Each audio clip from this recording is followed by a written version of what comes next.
The problem is in the Congress.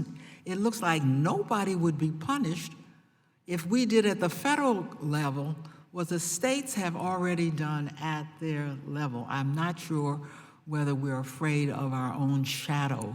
I believe that I think it's 96%. I think it's 96% of the people that have been elected to Congress have voted for a gas tax and got reelected.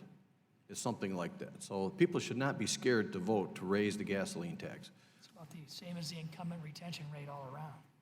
Well, we may have to find some way to get a vote on that matter on the, or at least to test, to do a kind of whip count and see if we put the figures that the ranking member just gave and that I just gave before people, whether we might get another result. We could do a whip count and see whether we're simply going off of what we've done for more than 20 years and that with these new figures, states may have updated their own thinking about. If I may, it's very frustrating on our part to talk about this for the last 9 months to a year and see absolutely nothing get done. It's really frustrating from industry, from the associations, from the general public, and it seems like we have the opportunity now, potentially.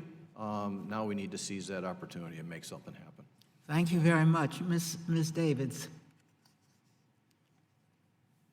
Well, thank you to the witnesses for being here today. I appreciate the testimony you provided in writing and then listening to the suggestions that you have. So, of course, I definitely want to talk to Mr. Jaron about not just the Kansas City streetcar, but the regional collaboration that has happened across the state lines, which I think is has been one of the most beneficial things to our area in terms of economic vitality and growth that we've seen over the last number of years.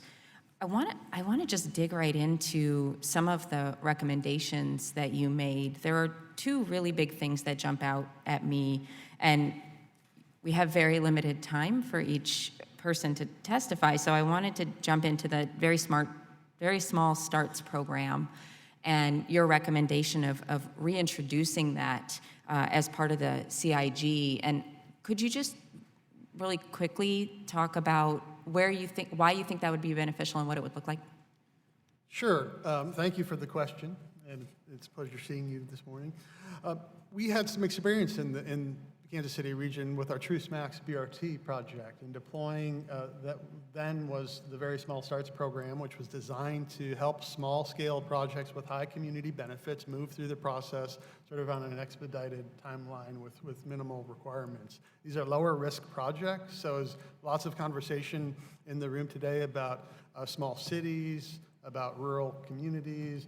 We definitely think, as we look at even the small starts requirements and the burden placed on projects, even through the small starts pipeline, that there's the smaller end of the projects in that spectrum. There's an opportunity to, once again, carve those out, create another category effectively for the small starts projects, the very small starts projects, that could help expedite and move low-risk projects with high benefits at a faster pace. It's worked well in the past. We think it's an opportunity. It's worth revisiting that.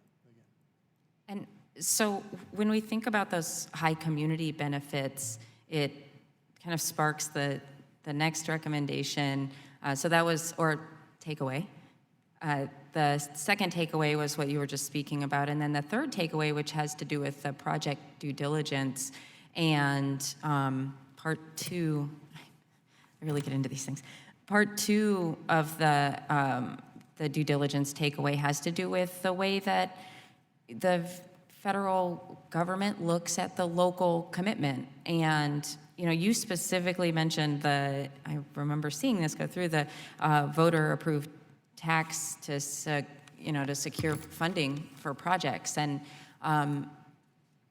some of the other things that have happened in the region that demonstrate a local commitment to investing in these projects, and then to still not have that count. Can you talk a little bit about what do you think we need to do to make sure that when the people who are on the ground doing what they're supposed to be doing and committing to projects in very real ways still they're not getting that credit in these programs? Sure, happy to elaborate. So the comment in my statement, written statement, was really about the requirements to enter into engineering through the New Starts pipeline. And with that comes, as was talked about earlier today, some specific requirements related to financial commitment. And many properties around the country are having conversations with FTA about defining commitment. What does that really mean? And so in our case, we're fortunate. We've had a voter-approved taxing district dedicated for our expansion effort, passed 70 to 30. That included a sales and property tax. It demonstrates the value. We've had recently, as it relates to, as recently as last week, City Council formal ordinances and agreements approved. It really is, though, an ongoing conversation with FTA about what the acting director's comments were related to no additional actions. What specifically does that mean? How does it relate to local processes? How does it relate to state law and annual appropriations of budgeted resources? So really sort of in the weeds. The point that I would really like to make here as it relates to CIG and engineering specifically is that it's still an action and its authorization and approval and to enter into a phase of the process that still is without a federal commitment. We're not talking about full funding grant agreement.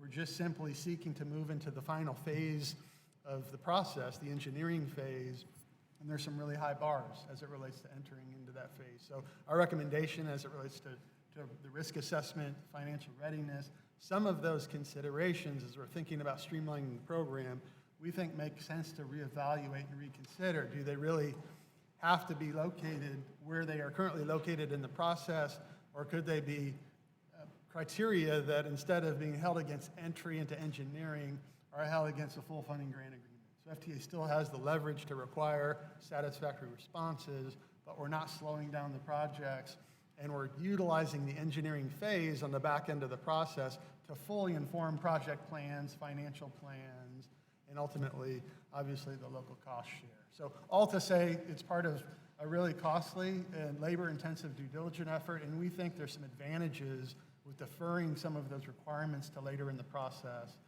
And that's what we would suggest the committee consider as you reevaluate long-term opportunities for program streamlining and program improvements. Thank you. Thank you very I much. appreciate your testimony, and I yield back. Thank you very much.